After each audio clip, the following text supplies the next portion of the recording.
Teddy Covers coming to us live from Las Vegas, Nevada. Teddy Covers, how are you doing on this Friday morning? I'm doing all right, Jimmy. How about yourself? I destroyed NHL last night, but I gave a little under half of it back in NFL, NCAA football, and WNBA. So at the end of last year, because Thursdays are a big, heavy day in NHL, 3 of the 4 days I swept the board, minimum 6 bets, 6-0, 6-0, and 7-0. And I put in 5 yesterday, 1 pushed and went 4-0 in NHL, which you'd think would have made me happy. And we talk about this, and you talk about the psychology around this too, Teddy. But losing the under, which I got late at 43 on Thursday Night Football due to the blocked punt touchdown and 2 fumble return touchdowns, made me really, really upset.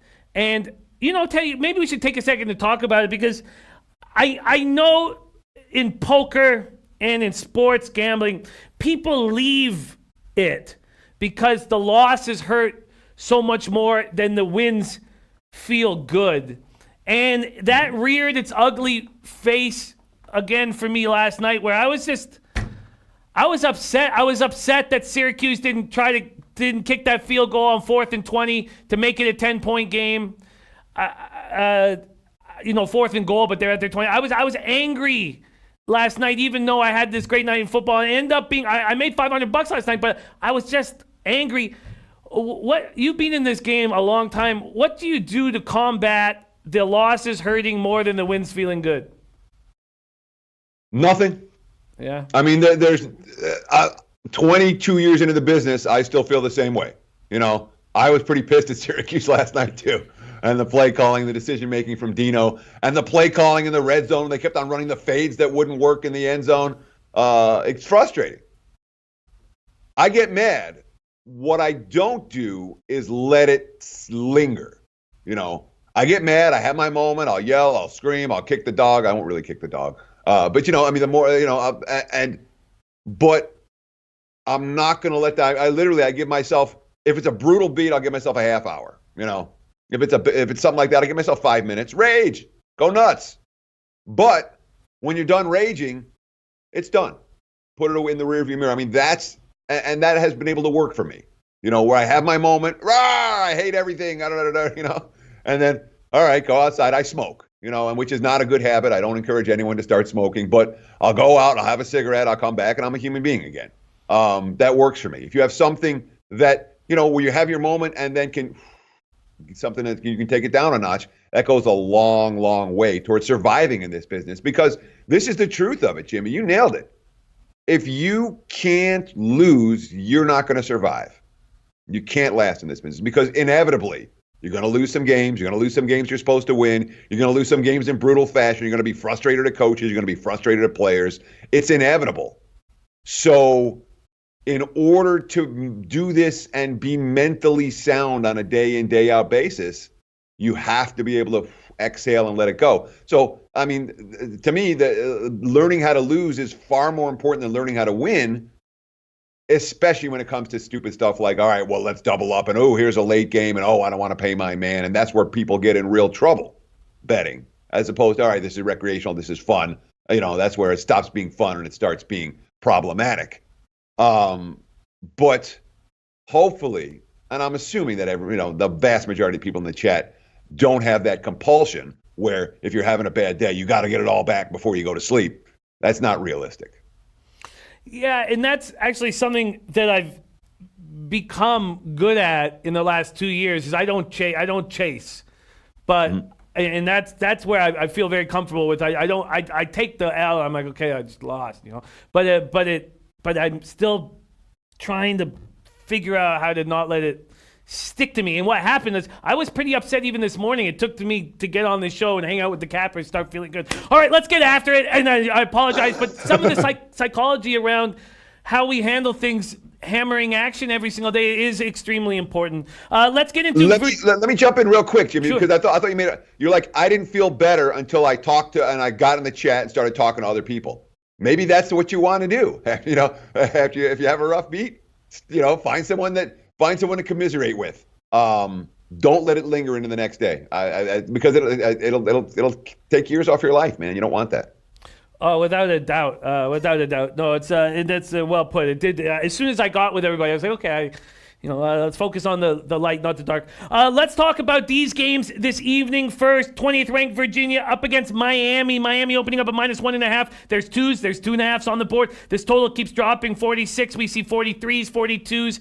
And a half. Hurricanes trying to avoid an 0-3 start in conference play for the first time in the ACC era. They've won just 4 of their last 16 games against Power 5 schools, 4 of their last 12 against ACC schools, 1 of their last 5 against ranked teams. 2 major changes. N'Kosi Perry starting at quarterback for Jaron Williams. Manny Diaz said he's going to take over the defense. This is the second straight year that Virginia's had a bye week prior to facing Miami. Can Mendenhall make this work? His teams at Virginia and BYU are 4-1 in their last 5 regular season games with an extra week to prepare. Teddy covers Virginia, Miami. Well, the one came last year when they faced Miami coming out of a bye, and they couldn't do anything in that game. I'm telling you, I remember it. Virginia's offense didn't work against Miami's defense, and that's an image I can't get out of my head. That's why I watch. I'm sure most of you guys are doing the same thing. I mean, I'm sitting in front of the TVs for 14 hours every Saturday all season long. And I remember this game from last year where Virginia's offense, Miami had enough defensive talent to give Virginia's offense fits. So I understand that Miami has lost, everything against a Power 5 school. 4-point game against Florida. They covered. They lost by 3 to North Carolina, a loss that didn't look nearly as bad. We've seen how good North Carolina's been. They lost by North Carolina almost by, Clemson was a 4-point difference. You know what I mean? And then last week against Virginia Tech, the game in which they were -5 in turnovers, all 5 in the first half, fell behind 20-0, and then moved the football and almost came back and made things real interesting in that contest. I'm only looking at the Miami side in this ball game. I have not pulled the trigger. I don't think I'm going to pull the trigger, but I'm not convinced that Virginia, even off the bye, that offense is primed to move the football against the Hurricanes defense. And for as much as it's a Virginia spot off a loss off a bye, it's a Miami spot off a 5-turnover effort against Virginia Tech with another home game right here. Lean Canes, haven't pulled the trigger. What's your feeling on N'Kosi Perry? Can he take care of it for the Hurricane backers? So Perry's had his moments, you know what I mean? He's not someone who I'm not going to play. Oh my God, this is a horrible quarterback who we want no part of. N'Kosi Perry can chuck the football around, and he can run out of the pocket. He's okay. I think he'll be good enough to get the job done tonight. And we know that Big Boss is on Miami as well. We're also going to have Big Ragu on the Late Show to hear what moves he's going to make. He's in our chat right now. Absolutely love that. He says Canes get the job done. So that means Ragu and Boss are both on this Miami squad. Very, very interesting. Yes, Brad Hansen, I'm on the Hurricanes -1.5. I'm so heavy, so bullish on them. Have them 30-1 to win the Cup, 16-1 to win the conference, 5-1 to win the division. Best start in 24 years. And I'm falling in love with Rod Brindamore. Let me just put that out there right now. God, what a leader of men that guy is, man. He's the first guy in the weight room every morning, the coach. Okay, let's move on to Colorado State at New Mexico. And after hearing all three of you guys, but Teddy leaning towards and Ragu and Boss on Miami, I'm thinking of making a move on Miami. Oh, speaking of which, with the loss last night on Syracuse, sorry, Rafa, could you put up the record? Right. Still, I'm right in range to getting plus units. If you had offered me this at 95 plays, I probably would have taken it. I probably would have said, well, that, now we have an idea of what teams are and who teams are, and I probably would have taken it. So I'm not going to be upset at seeing that record. Okay, Colorado State at New Mexico is next up. Teddy, it pops off at the same time as the Miami game. Colorado State opening up -4, and now there's 4s and 4.5s again. And this morning early, it was 3.5s. So money coming back in on Colorado State. And one man who's loving Colorado State is our DJ Big Boss. This total opened up at 66.5. There are 66s as well as 65.5s. The Rams have beaten these Lobos 9 straight times dating back to November 2009. 1-5 overall, 0-2 Mountain West. Lobos are 0-1 Mountain West, 2-3 overall, but 2 wins have come on their home turf. They beat New Mexico State and Sam Houston State there. Last week, they lose 32-21 to San Jose State, down 26-0 in that game, down 26-0 in that game. And then make the quarterback change, right? They make the quarterback change. Tavaka Tuioti looked terrible. They bring in Sherrion Jones, and he gives them hope. 127 yards, 2 TDs, 3 picks, ran for 104 yards, and a score. So New Mexico has allowed 100 more yards than the Rams. They've been allowing 386 yards passing per game. And I guess the big question here for me to ask you, Teddy, is can Colorado take advantage of that? They lose Colin Hill to the season-ending ACL. They have Patrick O'Brien and Justin McCoy. Neither looks good. McCoy, 2 snaps in his college career, both in last week's loss. O'Brien being a major disappointment since coming over from Nebraska. So the main question here is, can Colorado State take advantage of New Mexico's flaws? I'm not convinced they can. I mean, Colorado State went 3-9 last year. They closed out. I think they were 3-4 and lost their last 5 in a row. They're 1-5 this year, and the one win came against the FCS squad. This is not a good football team.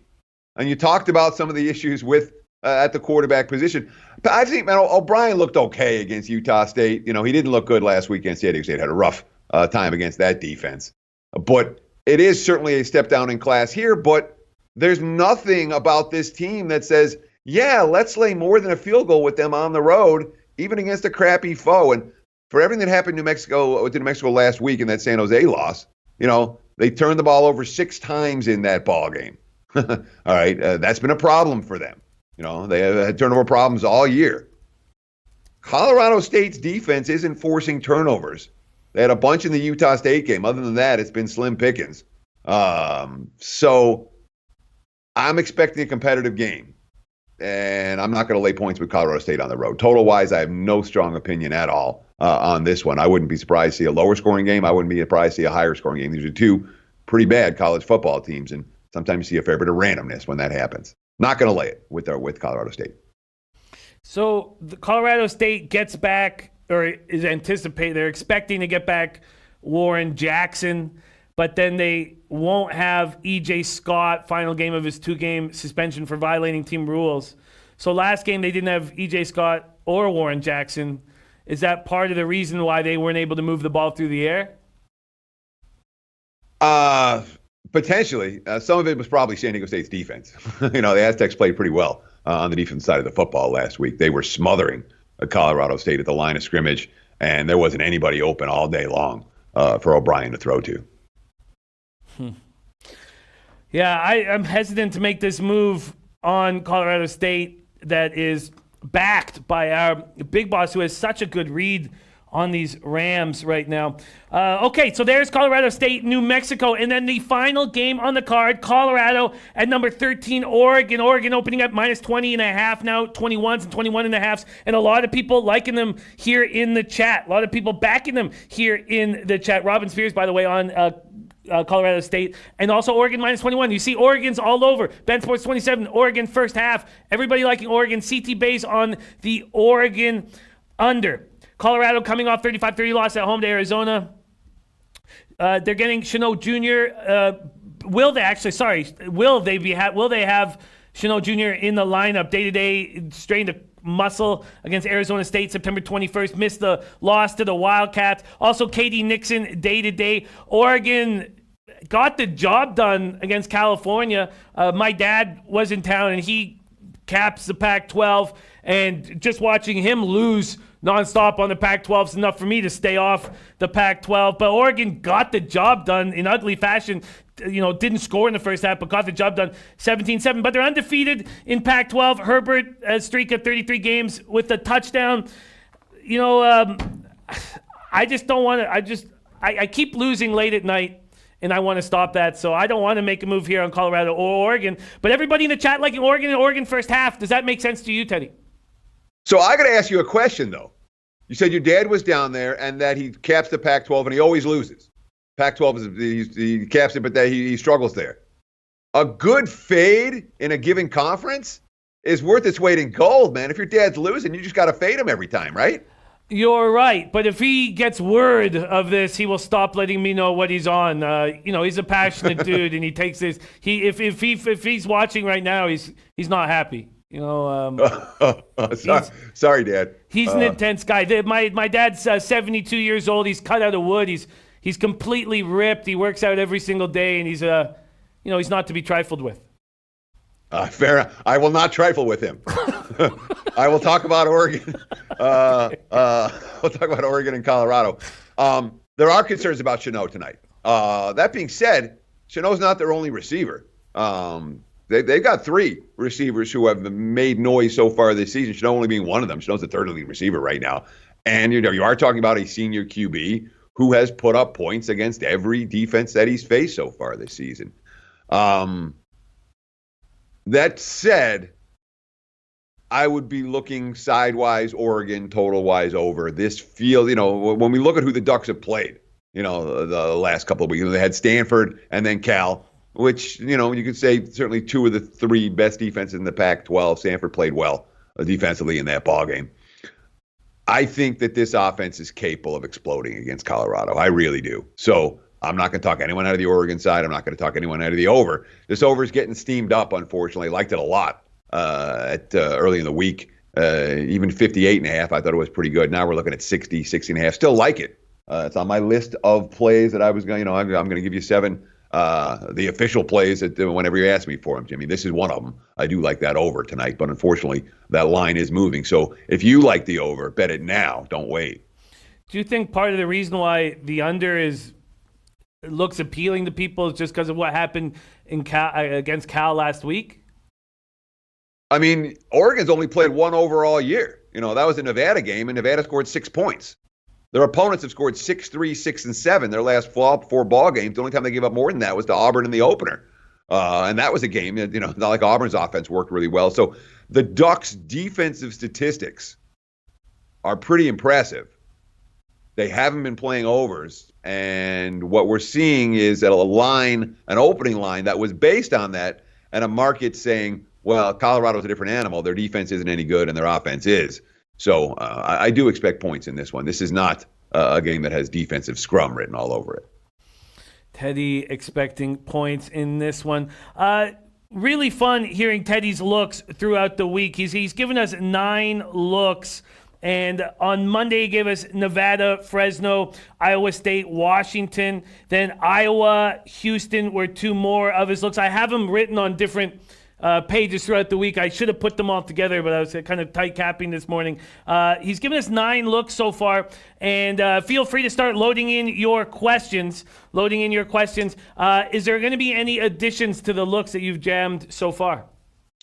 So one of them, I am Nevada. You talked about Nevada, and Nevada's one I found a 3 with San Jose, and I got off that. That's one that I laid 2.5, and I took a 3. I'd love it if that game lands 3. That'd be just fine. But I'm off of that one. In terms of the 7 official releases, I'll give that Oregon, Colorado over. Texas plus, which is obviously a popular choice. This is one that I just don't believe in the Sooners' strength of schedule yet, and I saw Texas stand toe-to-toe with LSU. And that, it absolutely stands out to me. I laid with Iowa State. Iowa State's a bet-on team right now. We saw the Longhorns go into West Virginia and win by doubles last week. I think the Cyclones will do that this week. I really think there's legitimate, strong, solid bet on for Iowa State moving forward right now.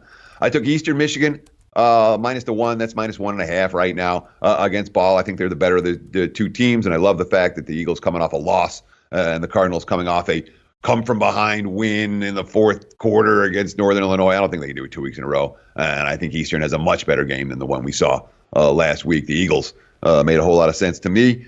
I put the Washington Huskies in my pocket, 5.5 this morning, 6 the prevailing line. That's one that I was reading the quotes from Chris Peterson. And not just Peterson. I was reading the local papers, and there were a bunch of quotes from Peterson and the players.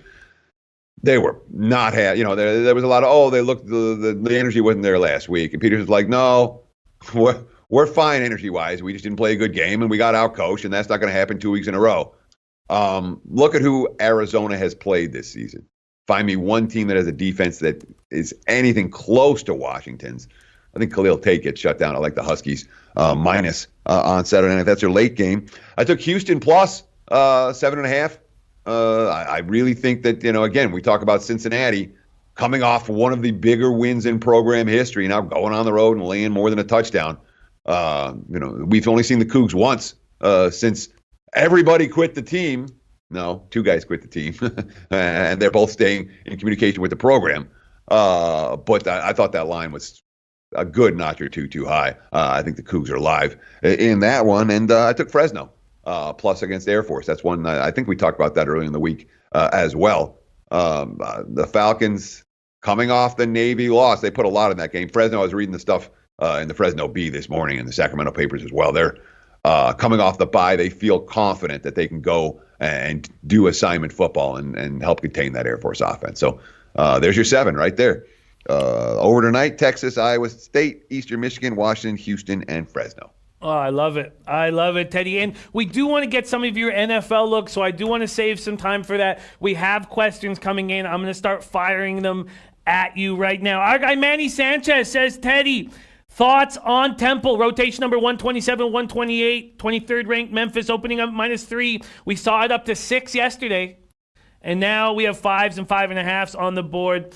Temple, Memphis, total opened at 50.5, now at 49 and 49.5. We've been making money off of Temple all year. We've had a good read on Temple. What do you think here, Memphis, Temple? So it's not a game. First of all, let me say this. I don't know why this line's been bouncing up and down. It's bounced up and down a fair bit. And when I don't know why the line's bouncing up and down, I tend to be a little bit reluctant. Memphis, 3 consecutive wins and covers. All against lesser competition. Certainly not. They haven't faced a quality defense since they faced Ole Miss in the opener. And Temple has a quality defense. But the thing with Temple, and in a game against a high-octane opponent, all right. And they haven't really, I guess, Maryland. And they got Maryland in a flat spot on a good day. But Temple cannot trade points. It's not a dynamic offense. Russo's not a QB who can throw downfield. They have had turnover problems on several occasions this season. They've only won the turnover battle once all year, and that came in that game against Georgia Tech, who turns the ball over against everybody. So I worry about the Owls keeping pace with the Tigers in this one. I worry about that defense facing a dynamic offense for the first time. I think Temple, if you like the Temple side, that does correlate with under. If this game's a shootout, Temple's not shooting out. That's not their MO. So Owls, I think, can hang if it's a lower scoring game. If Memphis is scoring touchdowns, Temple's in trouble. And I wouldn't be surprised if they do. That's an interesting spot. Prince of the City asking a very quick question. Which over tonight did you like? Is asked Prince of the City. Which over tonight did you? Oh, I know what. We talked about these games together. The over he liked was Colorado, Oregon. Okay, yes. Let's keep going. Our guy Yeppy Sogard says, can you ask Teddy on his opinion about Notre Dame blowing out USC, a late game on the West Coast, rotation number 199, 200. Notre Dame opening up at -11, now 10.5s on the board. This total opening up at 56.5, now 59s. Teddy, USC, Notre Dame. So I'm not playing it. If I had to play it, I'd have to take the Trojans, and I don't want to take the Trojans, so I'm not. It's not making my card. When you grade out the personnel on these two teams, you're not going to find a double-digit difference. When you look at the series history between these two teams, you see one competitive game after the next. We did see a blowout the last time USC was in South Bend. That was also a game in which the Trojans were missing 4 of their 5 starting offensive linemen. It was ugly. That's been the exception rather than the rule. Last year's game decided by a touchdown. I like the spot for USC coming off the bye, coming off the loss. And remember, that game against Washington, they were in that game. The final score a little bit misleading because they turned the ball over a bunch of times. They actually out-yarded the Huskies in that game. And maybe they turned the ball over here as well. But from a spot standpoint, from a value standpoint, you got Notre Dame coming off the blowout win against the Patsy. You hate that. I would much rather if Notre Dame was coming off a lethargic effort last week than we nailed them last week. And then prior to that, the two huge games in Virginia and Georgia, both of which they got the money. And all of a sudden now it's 4 straight covers for the Irish. There's a betting bandwagon there. There legitimately is.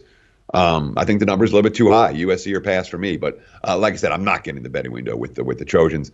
Clay Helton, not a coach who I necessarily think that an extra week to prepare is a good thing. Lean USC, but won't get there. Lean USC won't get there. Next question coming in from Christopher Comentini, wondering about rotation number 145, 146, New Mexico State, Central Michigan. Central Michigan opening up a minus 12.5, now minus 10. This total at 57. He's wondering if he should make a move on New Mexico State plus 10 for Central Michigan. So I like the Chippewas.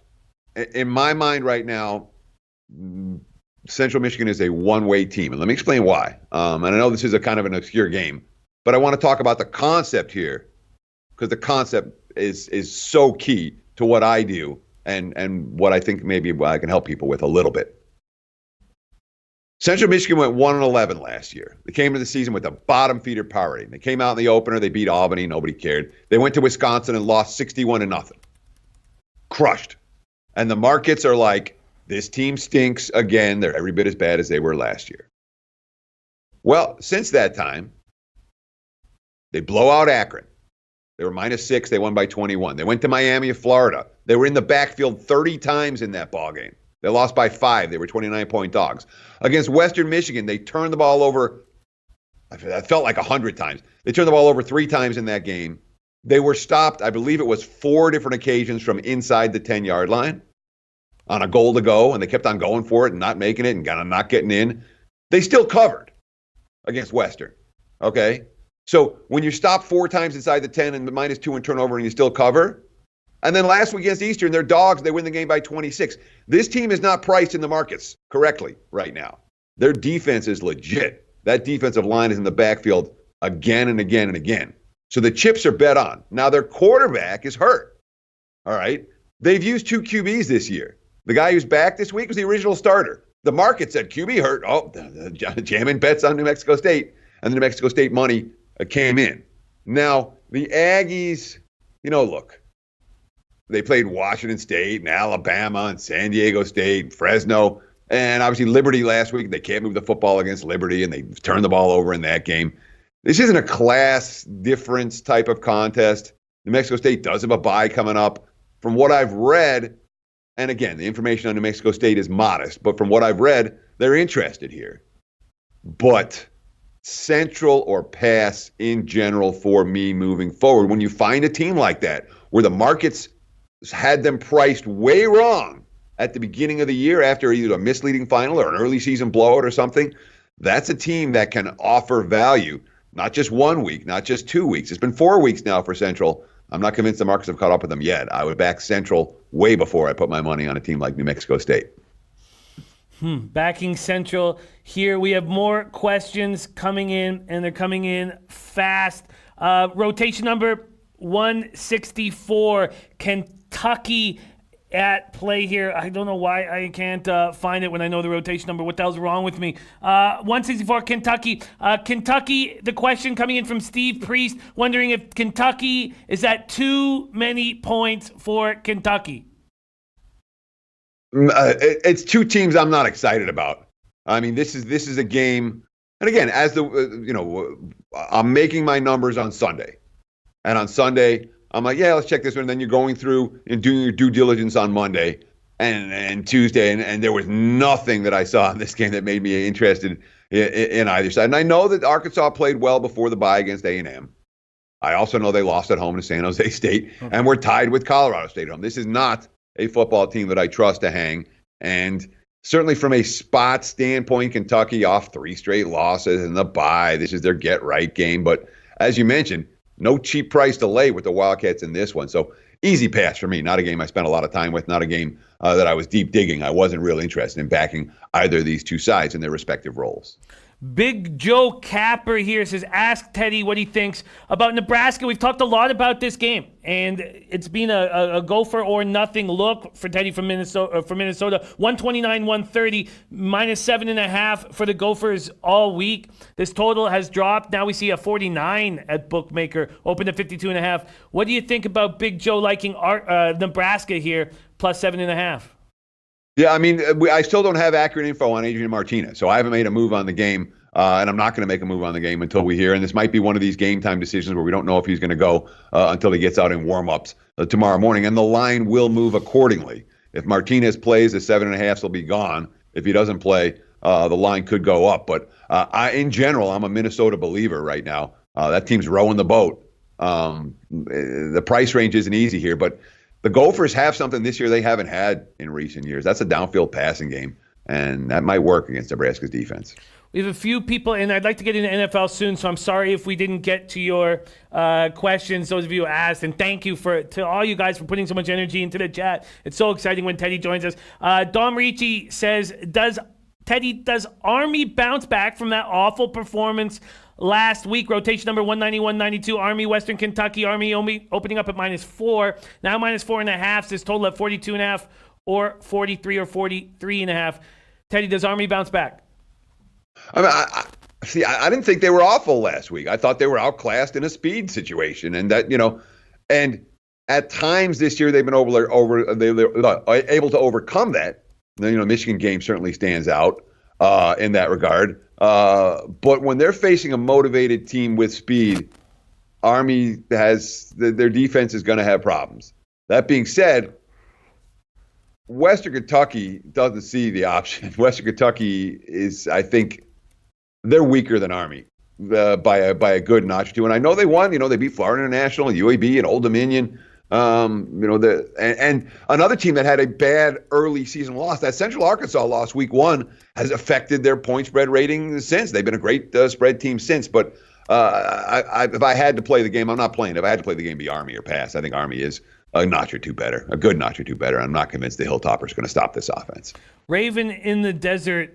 God, he's so sharp. I love what he does with the smaller schools. But here with the big school, he's liking the under in the Army game. Do you agree with that?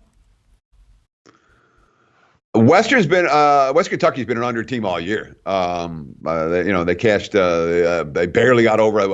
They got over against Louisville by a field goal late, and everything else has been under. They don't have the speed that Tulane has, so I don't see the big plays coming on offense the way the Green Wave were able to put together last week. Makes sense. I certainly wouldn't talk you out of it. Makes sense. Wouldn't talk out of it. Okay, we got one last question, and then I need to get some NFL questions into you. 40-ounce beer belly dude says, Jimmy, can you ask Teddy if he likes the over 59 on Utah, Oregon State? I honestly, I have absolutely no opinion on that total. I don't. So I apologize in advance. Oregon State's a dead nuts over team. Utah and 59s don't make a ton of sense. Utah's not built. Their defense is great. All they want to do is run the football. And every time they have a lead, they'll just milk clock. So it's a team with two very contrasting styles in the way they want to play. And that makes me reluctant to get involved with the total. There it is, though. That is our college football breakdown for the week. Putting a bow on that, but we need to ask Teddy some questions in the National Football League. And our very own Rick Rodriguez has been very patient. And Donnie Rightside did touch on this game. And my 2-unit play in the pick six, my look is on the over in this game. But you guys will hear more of my breakdowns on the Audible. Let's hear Teddy's breakdown. Eagles, Vikings. Man, I'm so excited about this game. And I'm excited about the Eagles. But, God, this is a tough test for them in Minnesota. This total has gone up to 44. I got it at 43.5. The Vikings are 3-point favorites. Teddy covers Eagles, Vikings. I'm not even close to playing this game. It's a really hard game. Minnesota's handicap is simple, all right? If they can run, they can win. If they can't run, they can't win. Philadelphia's run defense is stellar. I mean, it's stellar. And this is a game that Kirk Cousins is going to have to carry the offense. We've seen Cousins try to carry the offense. He looked like Mitch Trubisky. I don't trust laying with Minnesota. However, when you talk about the strongest home fields in the NFL, Vikings are 30-13 with a push in 44 home games under Mike Zimmer. Against non-divisional opponents, 18-2-2 against the spread.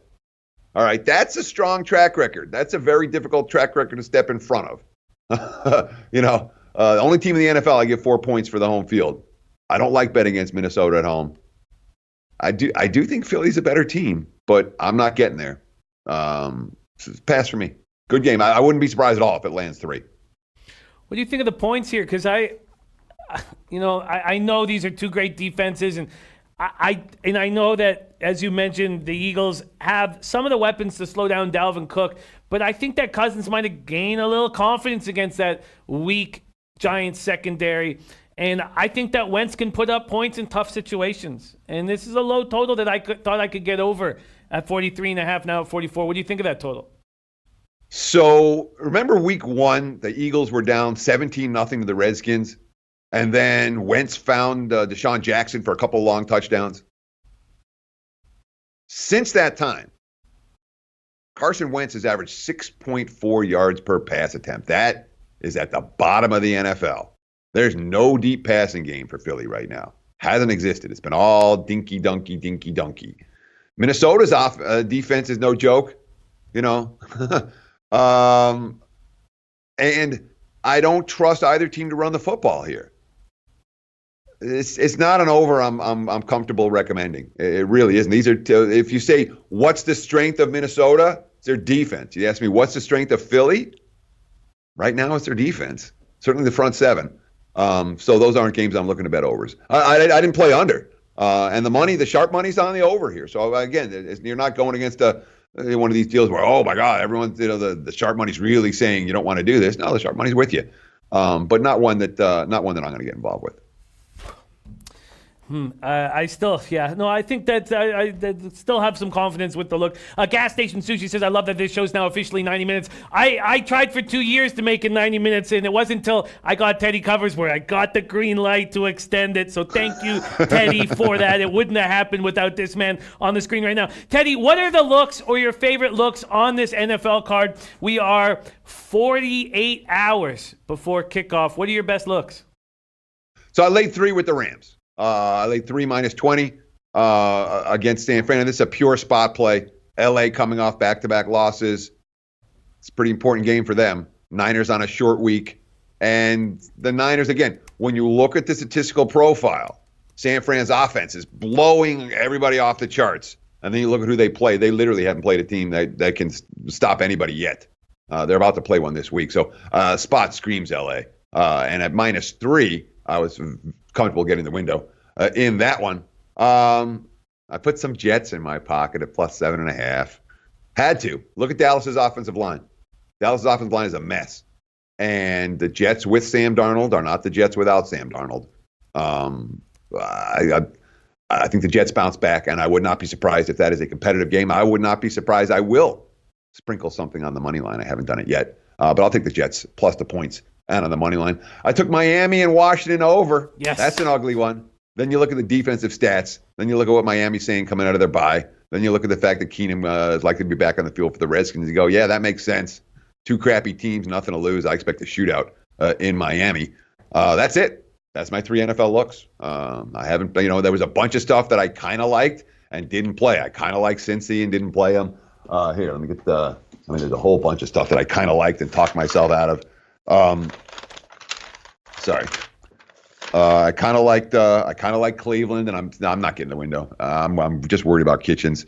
I talked about KC over. I'm not getting there. Jacksonville was on my short list. I didn't bet that one, and I'm not going to at anywhere near the current number. The Falcons are on the short list. It's a Falcon spot. I don't trust Atlanta enough. I looked at the Titans. I didn't get there, and we'll talk about it Monday. I might get there with the Lions. We'll see. But not at the current number of 4. That number would have to go back up. I love it. I'm also on that over Washington, Miami. I got that at 41. I am on the Falcons, so I love that. Jorge, don't play Sid. Did Teddy just say Jets money line? No. He said he had Jets +7.5 in his pocket. I said sprinkle money line. Absolutely. Take a taste. You got to take a taste. I think the Jets are live to win that game. Why are you laughing at me? No, I love it. I love it. I love it. I love it. I love that you got to take a taste. I was laughing at the line. Got to take a taste. Not laughing at the move on the Jets money line. You're allowed to laugh at me, Jimmy. It's what we do, man. It's fun. That at this stage, me and you are friends, yeah. And what friends do is they make fun of each other over their bets. And you're like, what? What? You like the Jets money line? What? We'll talk about it on Monday. You can mock me or you can pat me on the back on Monday. I'm happy to stand by my recommendation. No, I love it. And I love the look because so many people were so heavy on Dallas to have this bounce back spot against the Jets, but injuries are such a big part of it. So I love the look very, very, very much. Rod Zawacki agreeing with Dallas O-line being beat up. I got 41 earlier in the week, and Big Joe, the capper, asking, what number did you get for the Washington-Miami over? 41 and a half. So you beat me, Jimmy. Nice. I didn't pull the trigger at 41, but I wasn't freaked. 42 is the number I want to get on the right side of. Definitely. And I'm on the right side of it. So. Definitely. And then one, we're going to let Seven Eli close this off. And I don't mean to go back to NCAA, but it is a question that actually I was like, yeah, that is a good question. Seven Eli wondering why you backed off the Nevada pick. Couple of reasons. All right. First, this wasn't anything that was information. This is all just as you process the games. The teams that get blown out once, all right. The teams that get blown out in non-competitive fashion twice, there's something wrong with. And the last time we saw Nevada, I know they got blown off that field. There was no fighting them. That worries me. San Jose, I think it's more about San Jose, so I'm worried about Nevada's ability to bounce back. This offense isn't good. I mean, they haven't moved the football. Remember week 1, even that win against Purdue, that was all Purdue turning it over late and Nevada getting some momentum. Well, I'm thinking about it, they're not a good team. And San Jose, the quotes coming out of San Jose are really positive. This is a team that's talking bowl for the first time in many years or in several years. And I thought that at +3, I stopped trusting the Wolfpack. And at +3, I thought San Jose was worth it. So that was my thought process getting off that game. Just rethinking it, re-going through the two teams, is fully assessing the situation and changing your mind. We're not politicians, okay? We're allowed to change our mind whenever we freaking feel like it. And if you don't change your mind sometimes and get locked into something, it can really cost you. So this is one where I changed my mind and I was able to, and it wasn't a situation where I love the other side. I changed my mind. Okay, I don't want my position on this side. So I was able to get off at a no harm, no foul line where I'm laying 2.5 and catching 3 on the other side. I'm not even taking a Polish middle here, which is nice. That's a great answer. And we have Big Boss who's loving San Jose State week in and week out. So that was a very interesting question. Teddy Covers, what a treat it is to be with you all weekend long. Now it's time to get those winners, man. Love hearing your NCAA football looks. Gave out 7 of them. Love hearing your NFL looks. Gave out 3 of them. And just very thankful to have you on the show, my friend. And everybody in the chat loves it as well. So what a treat it is. Next stop, glory for us this weekend. Teddy Covers. Follow Teddy. Teddy_covers on Twitter. He's a great follow. He's very active. And I just love having you on the show, my friend. Enjoy your weekend. And thank you so much for joining us and sharing all your hard work with us.